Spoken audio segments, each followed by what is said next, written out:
There's a box with a name in the corner. The name is a shortened form of an already short name. When it was written, the man was tired and weak and unable to maintain a straight line with a pencil. He was a photographer, a father, a magician, an engineer, and a draftsman for a while. Making straight lines was well practiced. Yet by this time, hands trembled. Tiny sections of his brain were breaking. It moves, it pools, it freezes, it moves again. Millions of billions of trillions of droplets arrive constantly at the shoreline with random intention. An unpredictable expansiveness to contemplate, to compose, to capture, to look beyond, to permit the mind to explore, to create as the water itself creates and shapes the land. Plummeting down and through the landscape, I can still hear the clinking of ice in his glass, musically making the goodnight rounds to each child's bedroom.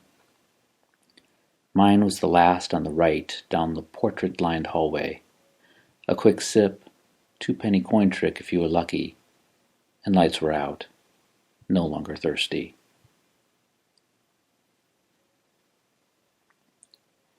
Weighty sculptures of time. Incomprehensible minutes passed to make these moments possible. We are on solid foundations of knowledge, gazing up to heights unknowable, exploring a pebble-lined creek bed, to skip, to hop, to jump the flattest of stones the farthest is to win. A collection of souvenirs grows unlabeled, uncategorized, piled markers of roamed adventures.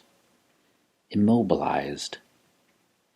He's hoisted with crane and sling from chair to bed to other chair, bounding, climbing, carving initials into the surface of the earth.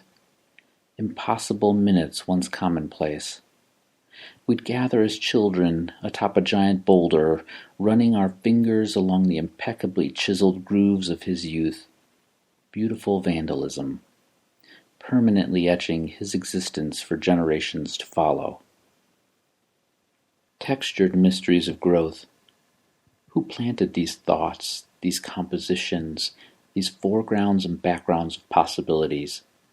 Structural, approachable creatures, metaphors for life and decay and raw materials. The practical craftsman. Measure twice, cut a few times, approaching the measured line with each whirring slice of the radial arm saw. Check for fit. To groove, to carve, to dado the boards become shelves.